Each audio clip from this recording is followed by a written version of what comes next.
que yo te hoy para que seas feliz tú y tu descendencia, y para que vivas muchos años en la tierra que el Señor tu Dios te da para siempre.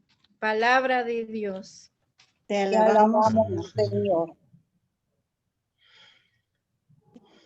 Muy bien, pasamos ahora a la segunda lectura, así que dejo el tiempo al hermano o hermana.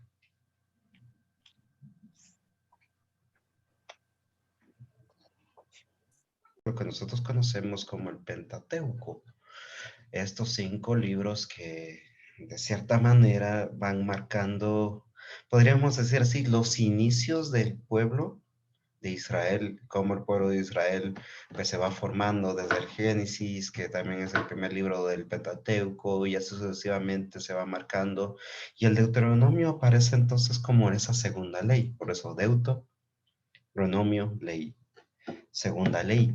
¿Por qué segunda ley? ¿Existe una segunda ley? No. Lo que pasa es que durante el tiempo en el cual se escribió este libro, pues habían pasado ya muchos años en el cual ya existía el templo, pero el templo fue destruido y la ley se perdió. Entonces el rey lo que hizo fue tratar de encontrar nuevamente la ley que había sido dada desde el Éxodo para el pueblo de Israel. ¿Qué quiero dar a conocer esto? Primero, que estos libros no se escribieron ni fueron los primeros que se escribieron. Por eso se puede decir que como se creía antes que era Moisés quien escribió esos 5 libros que nosotros conocemos del Pentateuco, no fue Moisés, sino fueron otros autores posteriores a Moisés. Eso quiere decir que eh, por ejemplo, el libro del Génesis fue el último libro en escribirse del Antiguo Testamento, no fue el primero, como nosotros pensamos. Entonces, así sucesivamente, entonces se nos va a encontrar, vamos a encontrar en este libro de Deuteronomio muchas escenas, y muchos dichos, y muchos diálogos parecidos a los que encontramos en el Éxodo, pero es por lo mismo.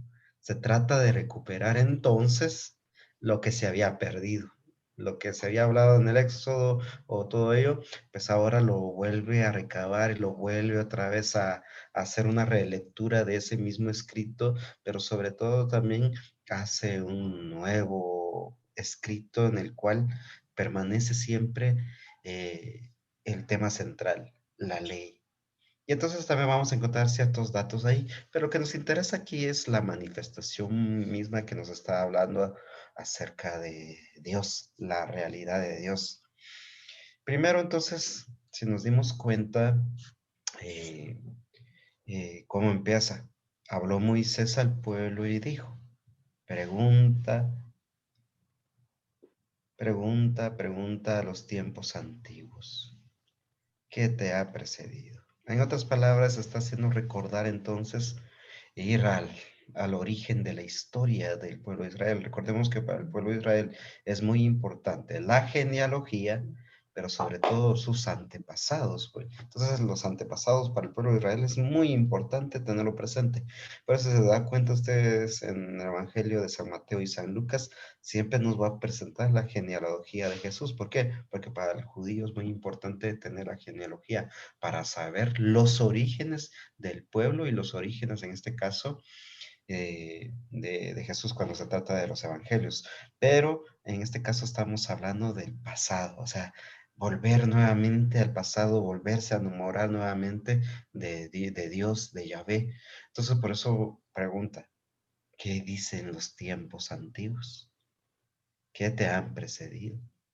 Desde el día en que Dios creó al hombre sobre la tierra, ahí aparece entonces la acción de Dios. Recordemos que cuando se refiere a Dios en el Antiguo Testamento se está refiriendo al Padre como tal. Pero aquí nos va enmarcando siempre cada persona de la Santísima Trinidad. Y te lo vamos a descubrir. Entonces Dios creó al hombre sobre la tierra. Ya nos está mostrando entonces la existencia de un ser divino que ha creado no solamente al hombre, sino ha creado todo lo que existe. ¿Hubo jamás desde el extremo al otro del cielo palabra tan grande como esta? ¿Se oyó cosa semejante? ¿Hay algún pueblo que haya oído cómo tú has oído la voz de Dios vivo hablando desde el fuego? Otra vez aparece ya la segunda persona. En este caso, la tercera persona de la Santísima Trinidad, el Espíritu Santo, que siempre va a estar reflejado por el fuego. Y haya sobrevenido. ¿Algún Dios intentó jamás venir a buscar una nación entre todas por medio de pruebas, signos, prodigios, guerras, con mano fuerte, brazo poderosa, por grandes errores como todo lo que el Señor vuestro Dios hizo con vosotros en Egipto? Cuando habla acerca de los milagros, prodigios y todo, ya está presentando, ahí sí, personificando ya al Hijo, Adiós. al Hijo. Entonces, entonces ya, si usted se da cuenta, ya lo va mostrando ahí la Santísima Trinidad. Pero hay que tener en cuenta, para el pueblo de Israel no existe Santísima Trinidad. Para el pueblo de Israel solamente va a existir Yahvé. O sea, si usted se encuentra con un judío, usted le va a hablar del Espíritu Santo, le va a hablar del Hijo, ni caso le va a hacer, ¿verdad? Porque ellos solo creen en Yahvé. Ya ve. Entonces, teniendo en cuenta esto que estamos viendo, entonces ahí ya podemos ver enmarcado a la Santísima Trinidad, como diciendo, miren, Dios se nos ha presentado de estas tres distintas maneras, pero en ningún otro pueblo ha habido Dios semejante a esto. Entonces sigue el deuteronomista. Reconoce pues hoy y medita en tu corazón que el Señor es el único Dios allá arriba en el cielo y aquí abajo de la tierra no hay otro. Guarda los preceptos y mandamientos que yo te prescribo hoy para que seas feliz tú y tus hijos después de ti y prolongues tus días al suelo que el Señor tu Dios te da para siempre.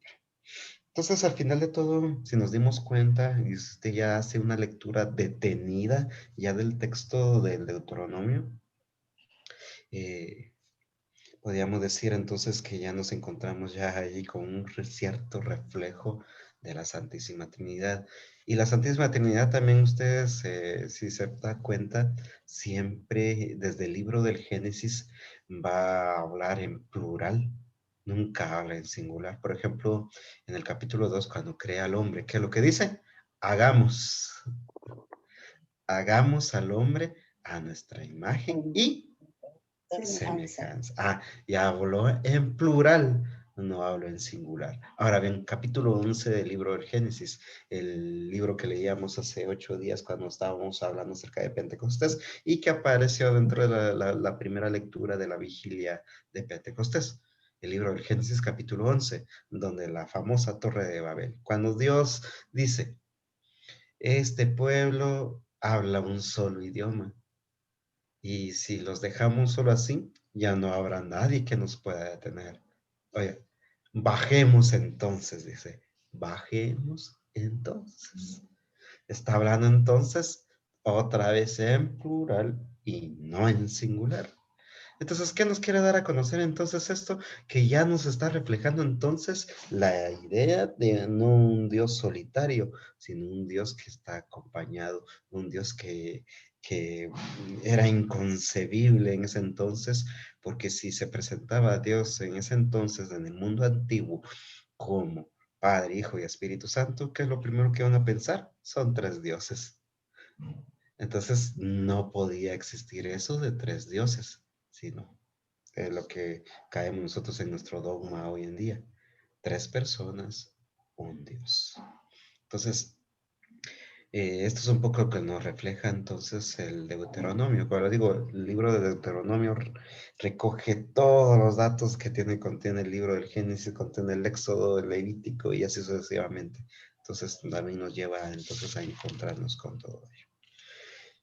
La segunda lectura, tomada del libro del apóstol San Pablo a los romanos, dice, hermanos, los que se dejen llevar por el Espíritu, ya apareció una persona, el Espíritu de Dios, son hijos de Dios.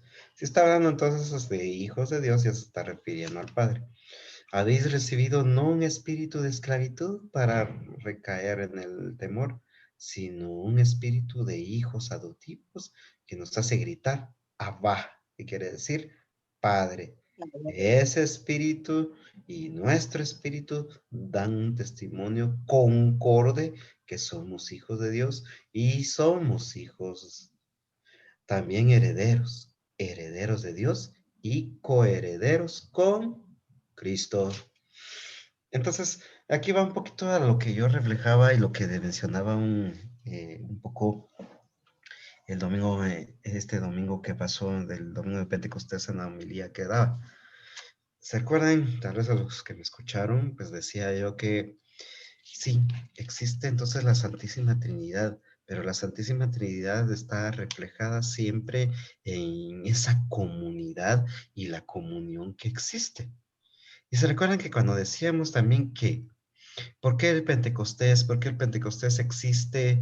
¿Por qué el Pentecostés que tiene que ver eso con una fiesta judía, con lo que es cristiano? Y recuerdo que les decía, una porque reflejaba la norma, la nueva ley que se estaba dando eh, a la iglesia. Recordémonos que se hacía honor entonces a la ley que Dios daba al pueblo de Israel en el Sinaí, pero también las primicias propias que se recibían de los frutos de los sembradíos que se hacían en el pueblo de Israel, se entregaban en el templo para que ahí se diera culto a Dios por medio de las primicias, los primeros frutos.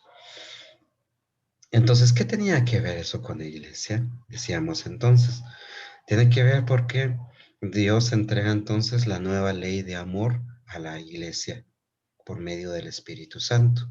Y entonces, ¿cuál es esa nueva ley? Recordemos muy bien, decía yo, la nueva ley es aquello que Jesús les dice. Un mandamiento nuevo les doy, que se amen los unos a los otros. Entonces, en ese amarse unos a los otros recae entonces esa nueva ley que ya lleva a la iglesia consigo como nuevo pueblo de Dios. ¿Y qué tiene que ver con las primicias? Recordemos que la primicia es lo primero que se entrega. Entonces, ¿cuál fue la semilla entonces que dejó Jesucristo en esta tierra? Cuando Jesucristo murió y resucitó, dejó una semilla. Y esa semilla fue dando, poco a poco se fue dando a conocer, poco a poco se dio a entender. Y entonces podríamos decir que eso mismo que sembró el Señor y que el Señor trabajó, la primicia entonces es la iglesia. Entonces, ¿la iglesia es algo trinitario? ¿La iglesia forma parte de la Santísima Trinidad? Podríamos decir en cierto sentido, sí.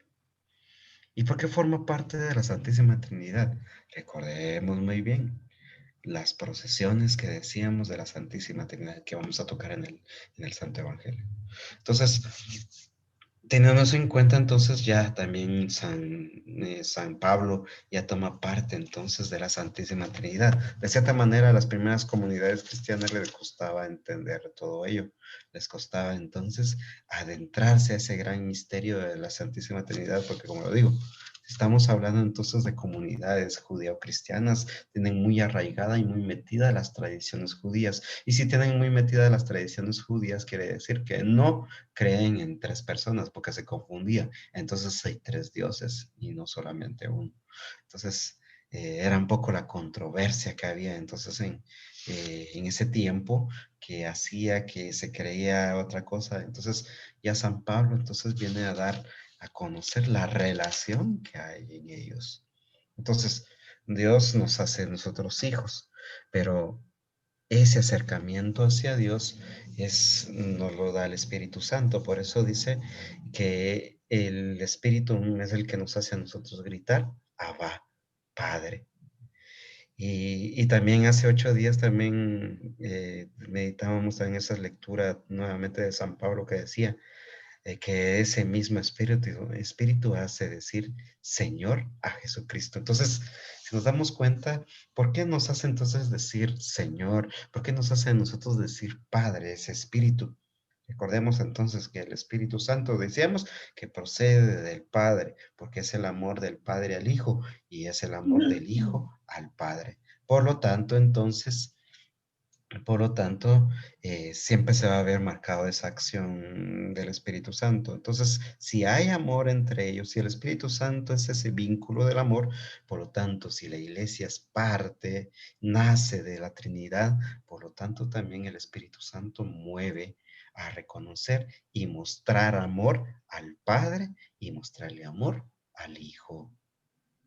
Entonces, ahí vemos esa acción nuevamente. Entonces, si estamos diciendo que la Santísima Trinidad es comunión perfecta, es una comunidad perfecta, por lo tanto, la iglesia también tiene que ser comunión perfecta. ¿Por qué? Porque manifiesta y hace ver y hace presente a la Santísima Trinidad. Y es lo que nos habla el Evangelio. Estamos tocando el Evangelio según San Mateo. El Evangelio según San Mateo también nos va a presentar a nosotros y eso hermoso cuando Jesús asciende a los cielos. Pero por qué San Mateo toca estas palabras en el nombre del Padre, del Hijo y del Espíritu Santo? Porque acordémonos que el Evangelio según San Mateo está dirigido entonces a una comunidad judeo-cristiana. Eso quiere decir que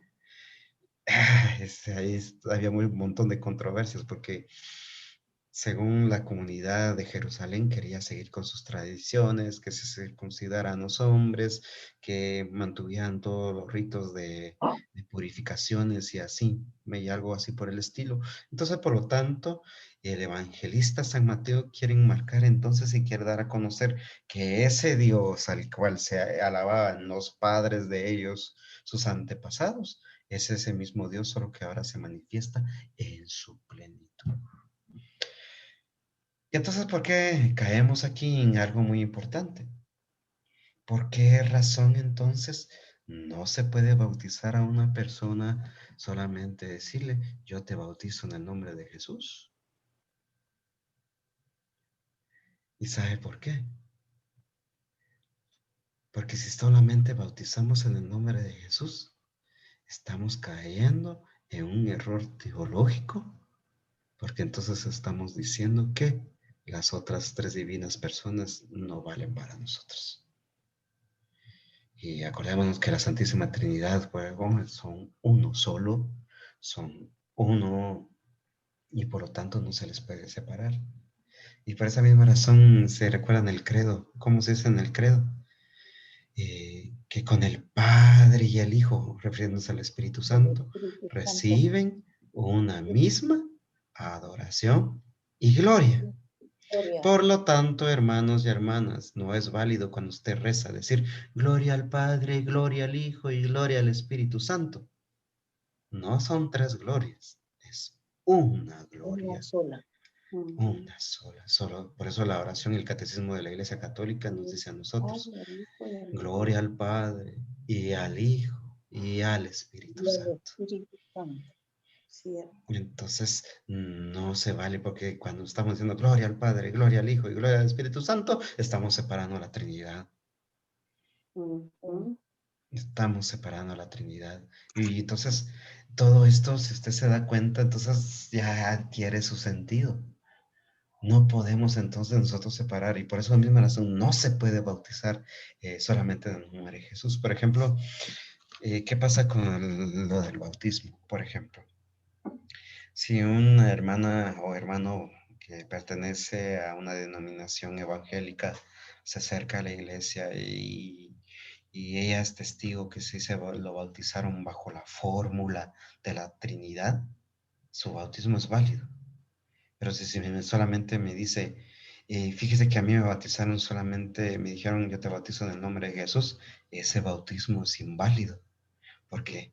Porque aparece también en la escritura, bautícenlas en el nombre del Padre, del Hijo y del Espíritu Santo. Esa es la fórmula trinitaria, porque se bautizan bajo, podemos decir, bajo la acción de la Santísima Trinidad.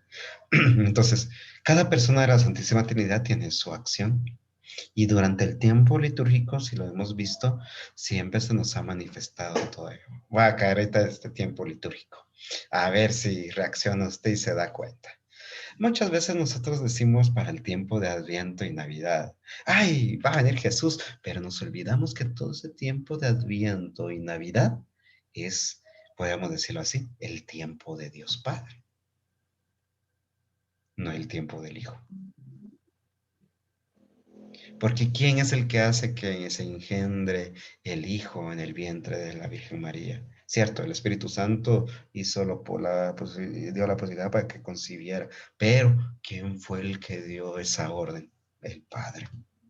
Y durante todo lo que fue el Adviento, si usted se da cuenta, las lecturas van, dice Dios, esa hermosa lectura que se lee en la noche de Navidad, en la misa de gallo, cuando se toma el libro de Isaías. Él llevará de sus hombros todo, y el celo de Yahvé Shebaot realizará esto. O sea, reverenciándose al Padre, ¿verdad? Entonces, todo ese tiempo es el tiempo del Padre, manifestación por medio del Hijo.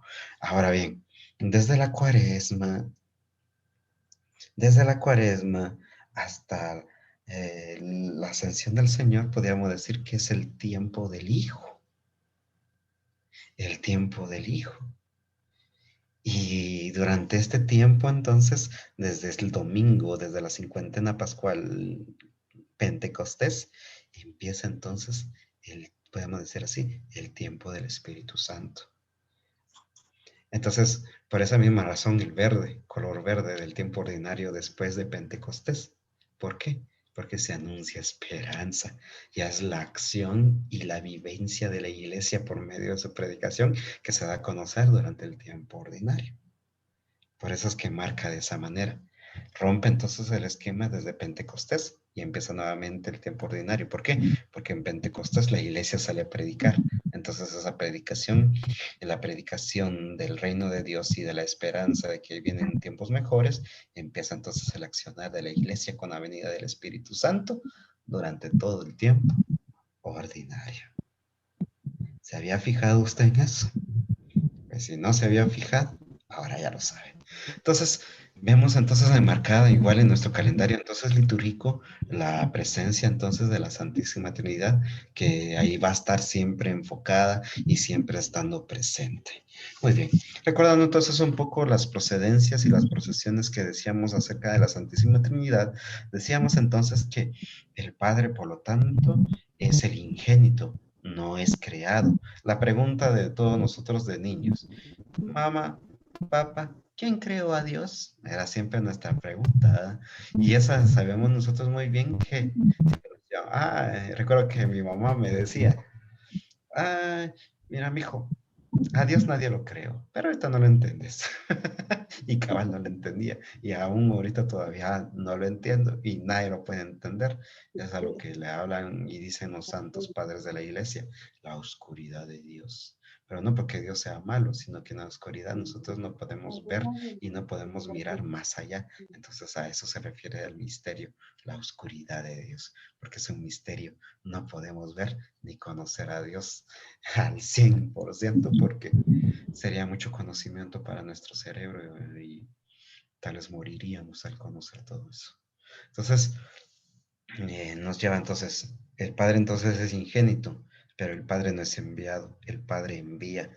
Envía, entonces, ahí va la procedencia del Hijo. Envía al Hijo, pero el Hijo es engendrado. No es otro Dios, pero sí es Dios. Algo confuso. No es otro Dios, pero sí es Dios. Entonces, cayendo un poco entonces en todo eso, la procedencia de cada una de las personas de la Santísima Trinidad, por lo tanto el Hijo es engendrado. Entonces, al ser engendrado no es una creación. Y lo decimos en el credo, engendrado y no creado, de la misma naturaleza del Padre, por quien todo fue hecho. Entonces, si nosotros nos metemos al credo, si en nuestro catecismo de la iglesia nos metiéramos a todo eso, entenderíamos muchas cosas, eh, pero no es el caso ahorita para leer el catecismo de la iglesia.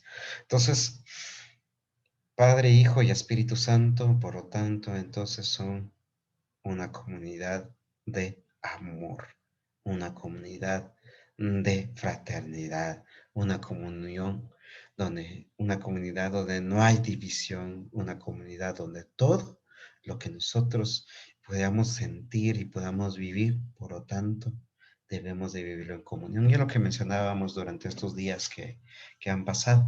Decíamos en otra ocasión que, por lo tanto, si decimos que el Espíritu Santo está en la iglesia y que la Santísima Trinidad actúa en ella, por lo tanto, las personas, o digámoslo así, el mundo tiene que palpar y tiene que ver esa manifestación de la Santísima Trinidad en la iglesia. Por eso Jesús lo dice en el capítulo 17 del Evangelio de San Juan, en esa bella oración sacerdotal, como se le conoce de Jesús. Padre, que ellos sean uno como tú y yo somos uno, para que el mundo crea que tú me enviaste. Por lo tanto, entonces, la humanidad, el mundo, tiene que ver comunión entonces en la iglesia para poder creer. Pero lamentablemente pasan otras cosas que lo vamos a ver en la meditación. Entonces, hermanos y hermanas, la Santísima Trinidad, por lo tanto, es, podríamos decirlo así, la culpable de que nosotros seamos salvos. Siempre ha estado el actuar de la Santísima Trinidad en el bautismo de Jesús. Estando Jesús en el Jordán, es bautizado y se escucha entonces una voz en el cielo: este es mi Hijo amado. Y baja el Espíritu Santo en forma de paloma. Ya está la Santísima Trinidad ahí, aunque Jesús no lo haya dicho. Y de igual manera, cuando está en el monte Tabor, en la famosa escena de la transfiguración, cuando aparece Moisés y Elías, se vuelve a escuchar la voz de Dios, del Padre: este es mi Hijo, escúchenlo. Y luego dice que una nube los cubrió. Es esa nube del Espíritu que cubre, que abraza, que acoge. Y no digamos en los diálogos que Jesús tiene, como el Padre me amó, ya en ese amó ya está el actuar del Espíritu Santo. Como el Padre me amó, ya estamos viendo entonces el vínculo de amor entre el Padre y el Hijo. Yo los he amado. Entonces, por lo tanto, en eso amado, yo los he amado, también quiere decir que entonces Dios ya nos ha dado al Espíritu Santo, aunque no se mencione como Espíritu Santo, pero ahí ya está, podríamos decirlo así, el actuar del Espíritu Santo en esas palabras que Jesús mismo da. Y también el evangelio que escuchábamos este domingo de Jesús resucitado, que se presenta de sus apóstoles, cuando dice: como el Padre me amó, así los envío yo. Ya presenta al Padre: como el Padre me envió, así los envío yo. Padre, Hijo. Y sopló sobre ellos y les dijo: reciban el Espíritu Santo. Ya está nuevamente la Trinidad ahí. Entonces, podríamos decir entonces, hermanos y hermanas, que la Santísima Trinidad siempre ha estado en su actuar en toda la historia de la humanidad desde su creación.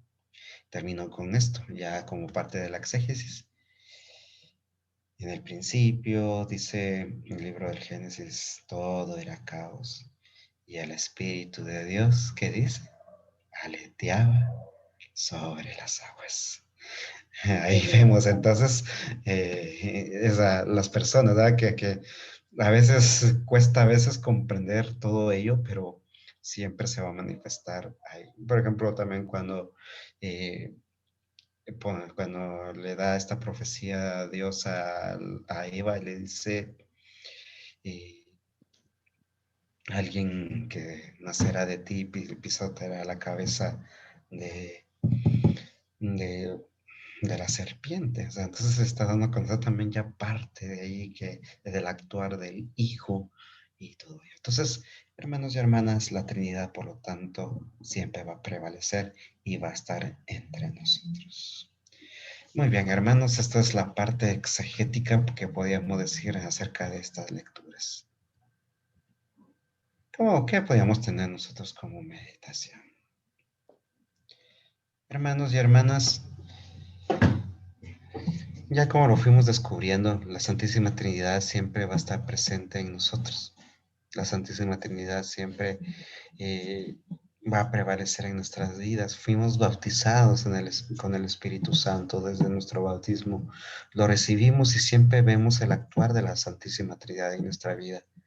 Y no solamente en nuestra vida, sino en lo que celebramos y conmemoramos. El Espíritu Santo está presente. Y no solamente el Espíritu Santo, sino Dios en su plenitud. Padre, Hijo y Espíritu Santo. Por eso, hermanos y hermanas, como forma de meditación les digo, cada vez que participen de una Eucaristía, dense cuenta, por favor, se los pido, dense cuenta a quién va dirigida las oraciones que se hacen. Toda oración que se va a hacer en la misa va dirigida a Dios Padre. Entonces, ¿y dónde está el Hijo entonces? Pues el Hijo es el que está celebrando, porque el sacerdote en ese momento está en persona de Cristo. Y el Espíritu Santo en el momento de la epíclesis. Por eso, Padre, te pedimos que envíes tu Espíritu Santo sobre estos dones. Pero como lamentablemente nosotros a veces estamos en automático, a veces estamos tan acostumbrados a esas palabras y no nos damos cuenta de cada actuar de cada persona de la Santísima Trinidad en la Eucaristía. Toda la Eucaristía es trinitaria, hermanos y hermanos. Padre, Entonces, dígame. perdón, tal vez porque no estábamos enterados de cómo es recibir a Jesús, a Dios y al Espíritu Santo en una sola, ya que uno, como usted estaba diciendo, automáticamente nos automatizamos en solo escuchar, escuchar, escuchar, escuchar, y no ponemos atención a la palabra. Le digo, en mi parecer, hace mucho tiempo, que no sé cuando, tal vez tenía 14, 15 años, pues si se hincaban, si se paraban, pues yo también me paraba y no le tenía importancia, ¿verdad? Eh, Ujú. ahí está, ahí está la prueba, dije ahora, gracias a usted, a sus pláticas y a los conocimientos que nos está dando, Padre, cada día, híjole, conoce uno un poquito más la iglesia, conoce más a Dios, conoce más a Jesús y conoce más al Espíritu Santo. Son uno solo. Y yo eso lo tengo visto muy bien. El Padre, Hijo y el Espíritu Santo son uno solo, ¿verdad? Solamente eso, Padre, Ujú. disculpe.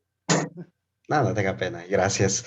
Sí, y si se da cuenta, nos damos cuenta en cada Eucaristía, pues cuando ponemos atención aún ese momento tan fuerte, por Cristo, con Él y en Él.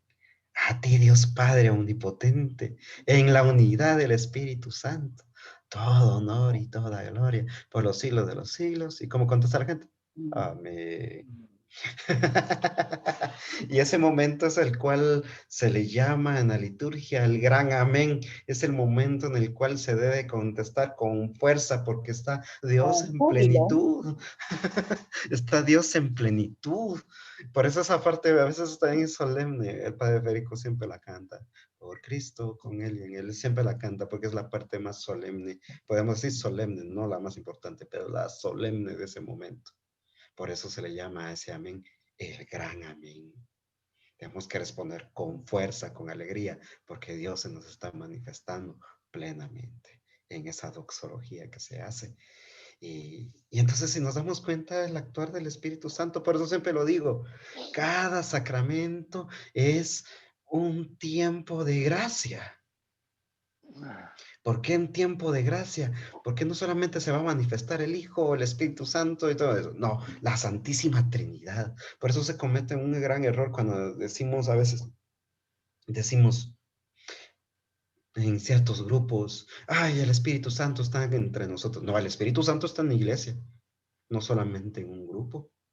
El Espíritu Santo va a actuar y el Espíritu Santo se va a manifestar en la iglesia. Y sí, en sus dones y en sus frutos y se manifiestan de distintas maneras. pero es el actuar de Dios. A Dios no lo podemos encuadrar en un marco y decir que esto es Dios, que aquello, no. Y ay, que Dios actúa de esta manera. No lo podemos enmarcar. Dios es libre y Dios actúa cuando quiere. Y entonces, por eso les digo, cuando ustedes participen en un bautismo, cuando participen en una confirmación, cuando participen en la Eucaristía, en cualquier sacramento, aún en el sacramento de la reconciliación, siempre va a estar presente la Santísima Trinidad. ¿Por qué? Porque son ellos quienes actúan en nuestra vida, son ellos quienes nos hacen a nosotros caer en gracia y nos hacen sobre todo tener siempre presente a Dios en nuestra vida. Entonces, solo quiero hacer lectura de lo que el sacerdote dice cuando usted se confiesa. Y porque aquí le voy a decir, aquí va a haber la acción trinitaria, pero también la acción de la iglesia, que es parte de la Trinidad. Ponga atención a lo que le voy a decir. Dice así: Dios Padre, ya empezó, presentó a la primera persona. Dios Padre misericordioso, que reconcilió consigo al mundo, ya entramos nosotros, por la muerte y la resurrección de su Hijo. Segunda persona. Y derramó el Espíritu Santo, 3, para la remisión de los pecados. Te conceda por el ministerio de la iglesia, apareció la iglesia, el perdón y la paz. Entonces, ahí nos damos cuenta. Dios Padre dice que reconcilió consigo al mundo. ¿Por qué medio? Por medio del Hijo. Pero que derramó el Espíritu Santo para el perdón de los pecados. Pero ¿cuál es el medio por el cual nosotros acercamos al perdón de los pecados? Por el ministerio de la iglesia.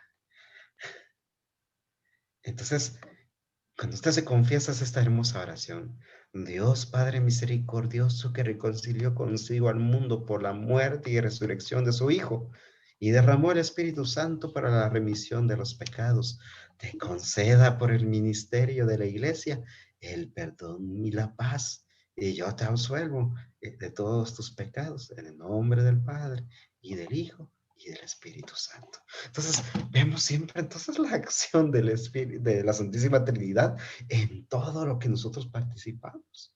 Solo que, como les digo, no nos damos cuenta. Y entonces, también habría que tener cuidado, ya que estamos hablando de todo ello, porque ya que decimos que todo lo hacemos en nombre de Dios, tenemos que tener en cuenta que cuando iniciamos una oración, iniciamos siempre santiguándonos, diciendo en nombre del Padre, el Hijo y el Espíritu Santo. Amén.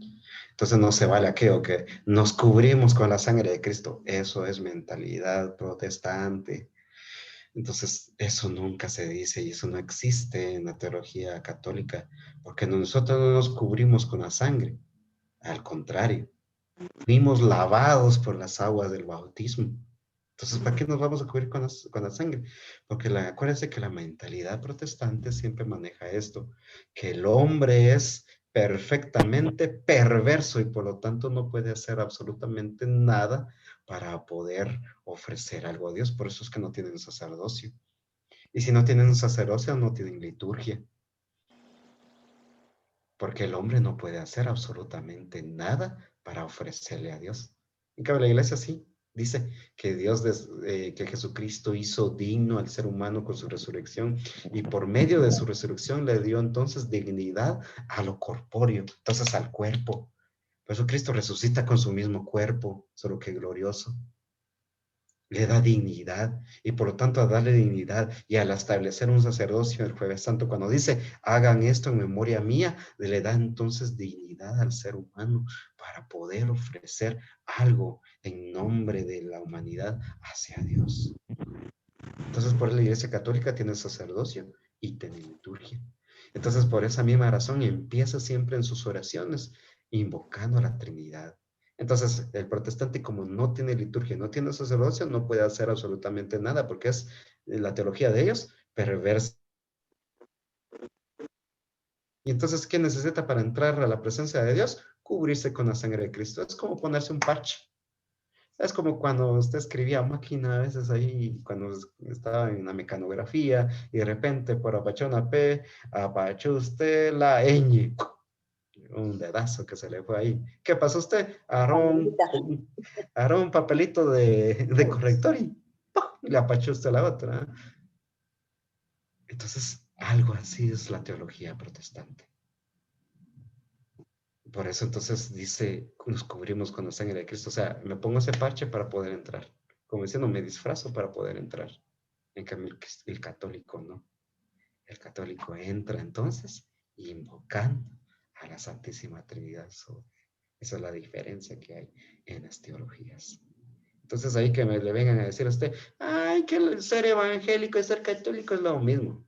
No le haga caso, no es lo mismo. Y hay muchas diferencias en todo ello. Entonces, hay que tener cuidado con todo ello. Entonces, en forma de meditación, hermanos y hermanas, cada día que nosotros vivamos algún sacramento, algún encuentro como lo que estamos viviendo hoy, les tengamos en cuenta la acción de la Trinidad. ¿Ya escuchamos entonces? ¿Dónde se estaba manifestar la Trinidad en la lección divina? Ahora les digo. Al inicio, ¿qué es lo primero que hacemos? ¿Invocación a quién? Al Espíritu Santo. Vale. Y después escuchamos ¿qué? ¿O lo leemos qué? ¿Qué leemos? ¿La palabra de quién? La palabra de Dios. La palabra de Dios. Pero ¿quién es esa palabra de Dios? El Hijo. El Hijo. ¿Y dónde aparece el Padre? En todo. Sí, cabal, porque es quien nos reúne a todos como hijos. Entonces, en todo, entonces nosotros miramos la acción de la Trinidad. Muy bien, hermanos y hermanas, pasamos entonces a este momento de oración. Vamos entonces a cerrar nuestros ojos un momento. Vamos a agradecerle al Señor por lo que Él ha hecho por nuestra vida.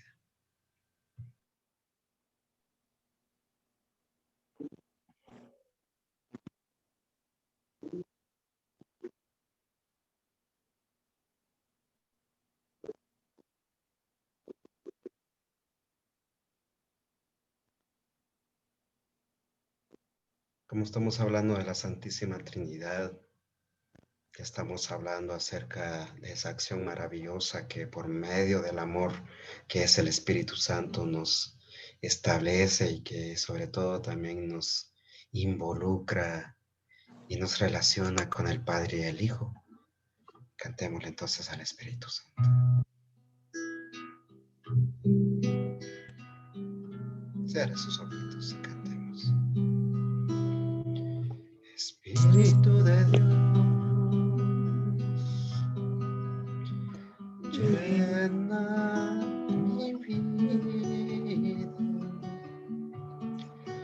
llena mi alma, llena mi ser. Espíritu de Dios, llena mi vida, llena mi alma, llena mi ser.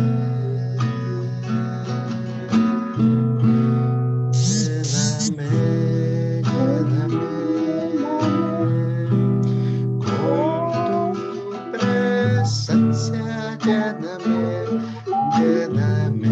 con tu poder, lléname con tu bondad.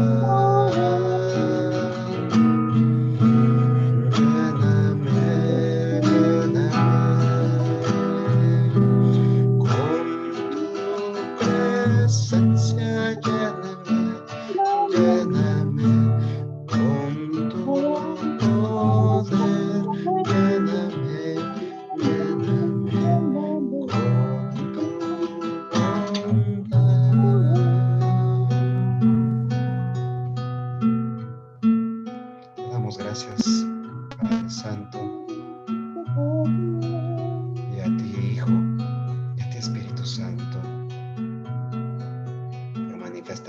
nuestra vida. Hoy te damos gracias porque por medio de este gran misterio de la Trinidad, tú te has manifestado en toda la historia de la humanidad. Gracias por estar siempre con nosotros, porque hoy entendemos que en cada momento de nuestra vida has estado presente. En nuestros problemas, en nuestras enfermedades, la Santísima Trinidad permanece.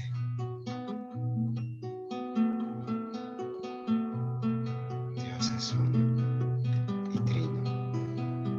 Y como lo dice San Pablo en su doxología, que nosotros escuchamos al sacerdote por medio de su boca decir: por Cristo, con Él y en Él, a ti Dios Padre omnipotente, en la unidad del Espíritu Santo, todo honor y toda gloria por los siglos de los siglos. Amén.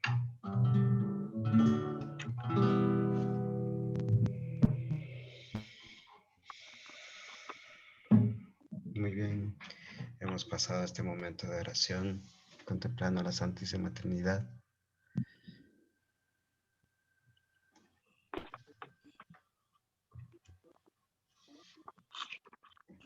Entonces ahora llega este momento de la contemplación. Preguntarnos a nosotros cómo cambia el Señor nuestra vida por medio de su palabra. Todos los conocimientos que tuvimos hoy, todo lo que nos enteramos, la acción de Dios, cómo cambia nuestra vida por medio de esta palabra. Y es bueno también preguntarse, por medio de esa palabra que hemos escuchado, ¿cuál es la voluntad de Dios? ¿Cuál es la voluntad de Dios en nuestra vida? Porque aunque no lo creamos, Dios nos habla siempre. De repente nos está diciendo ahorita, mi voluntad, hijo, es que comprendas que mi espíritu se muestra por medio del amor que te doy cada día. El Hijo se manifiesta por medio de la salvación que te ha dado. Y yo me manifiesto como dándote mi gracia. Entonces, meditemos como el Señor, entonces, ¿cuál es la voluntad? Reaccionemos entonces por medio de esa palabra. ¿Qué nos pide Dios a nosotros? ¿Cuál es la voluntad de Dios en nuestra vida? Preguntémonos en este caso, ¿qué nos está pidiendo el Espíritu Santo? ¿Qué nos está diciendo el Espíritu Santo? Siempre nos pide algo. Meditemos entonces.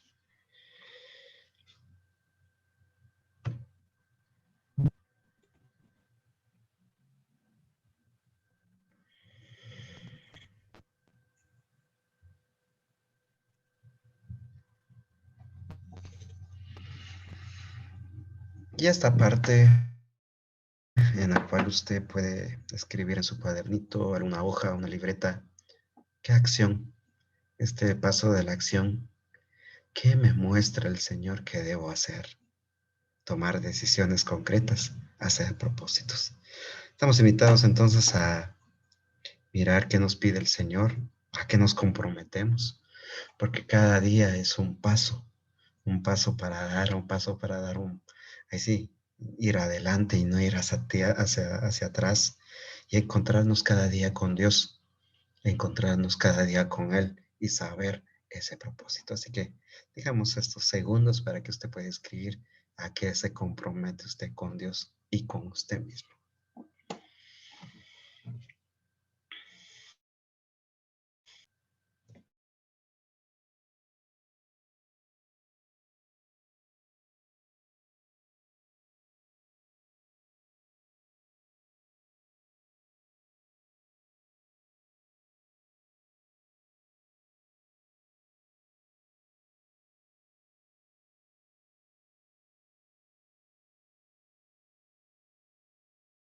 Finalizamos este encuentro con la palabra, utilizando como oración final el salmo que está previsto para este domingo. Entonces dejo el tiempo a quien esté a cargo de ello.